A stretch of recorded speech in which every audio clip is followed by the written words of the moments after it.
So I see we're distant, so let's take this off so you hear me a little bit better. My name is Detective Nathan Sexton. I'm a detective with the Austin Police Department Homicide Unit, spelled Nathansexton. Today we're here to announce the arrests of 21-year-old Manuel Huerta and 33-year-old Jonathan Zavala for murder in a road rage series. First off, I'd like to say this couldn't be done without a group of officers and individuals that helped and were instrumental in this case.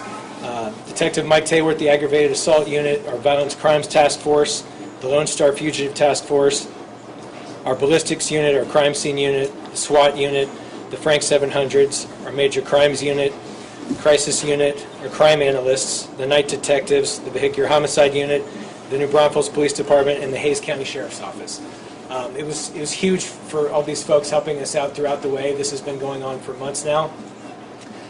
And the two homicides that we're speaking about today are a homicide that occurred on November the 25th, 2020, and the day after Christmas, December 26th, 2020.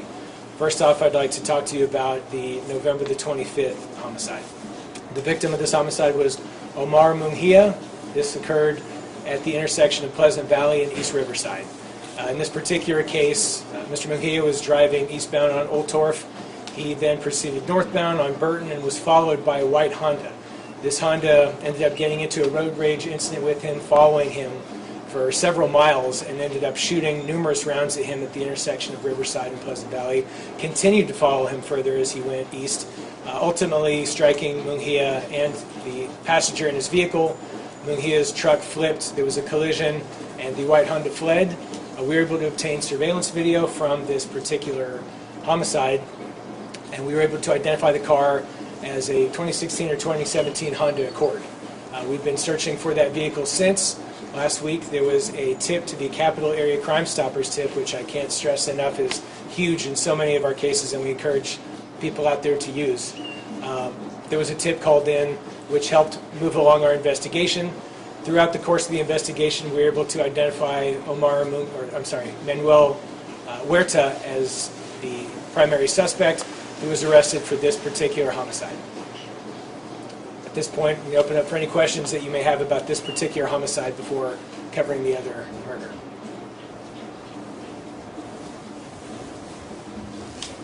Okay.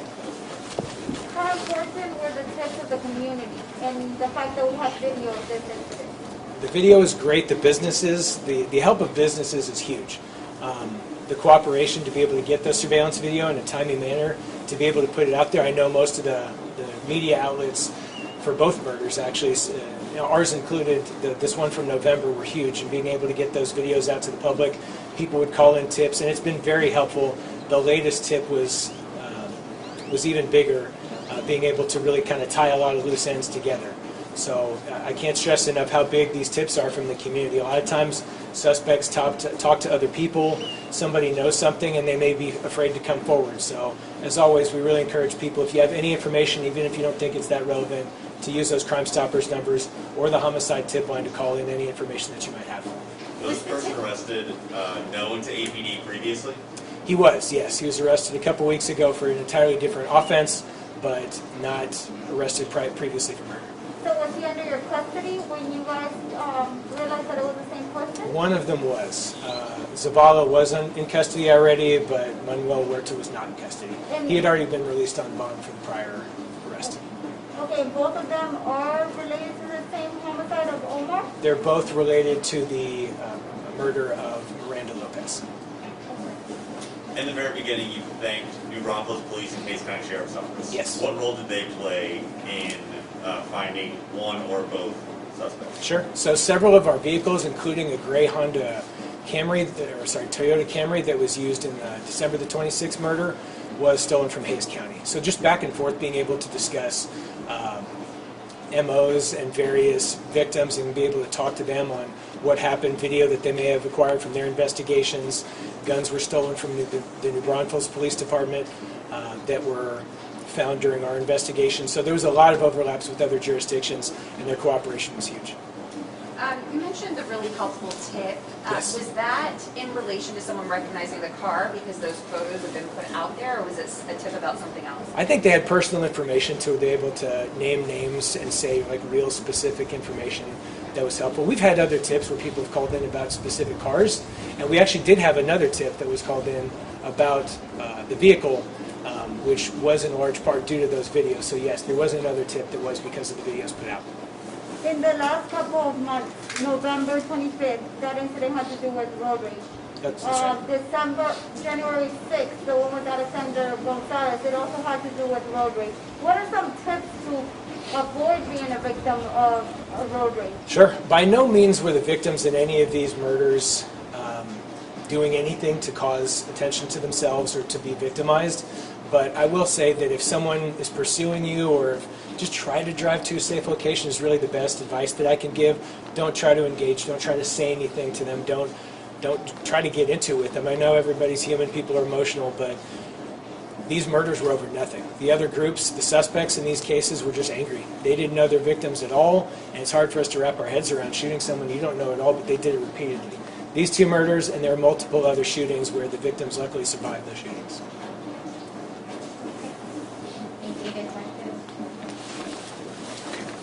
I'll pass it over now to Detective Zamora.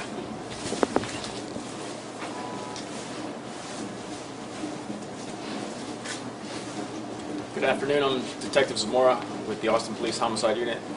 It's Philemon Zamora, Filemonzamora.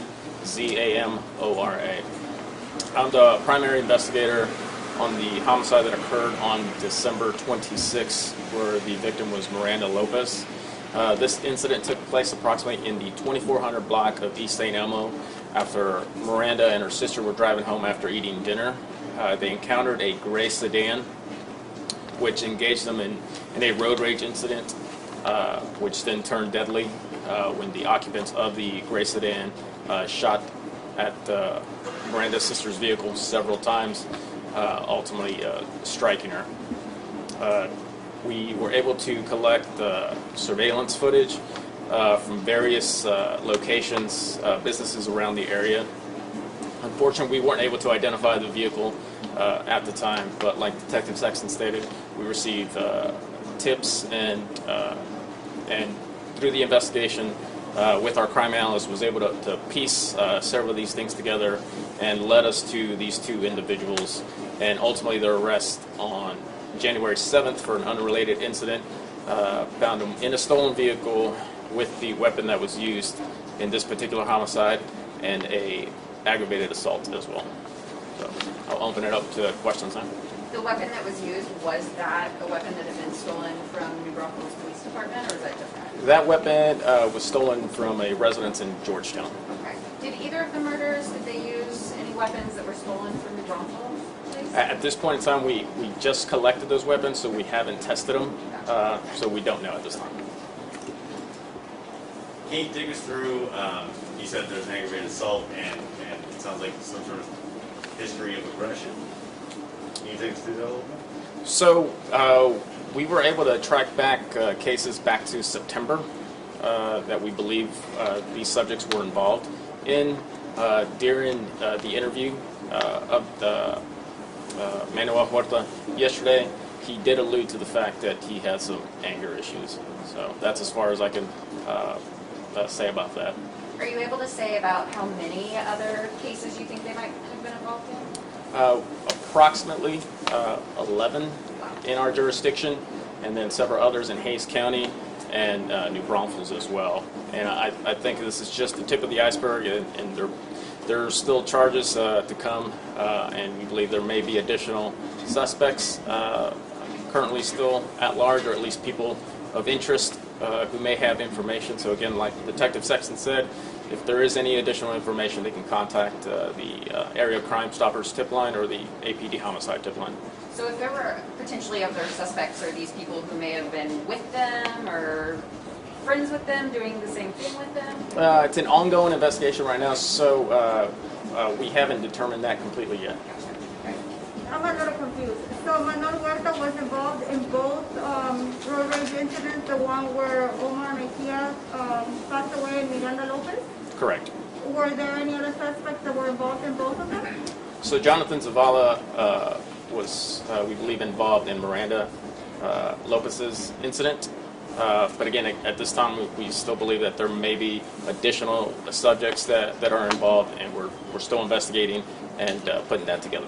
Now, are they involved in any gangs, drug cartels, anything that we might know about this group? Again, it's ongoing investigation, so we don't want to put any additional information out at this time. Yes, ma'am. Will y'all seek the death penalty for 2 deaths?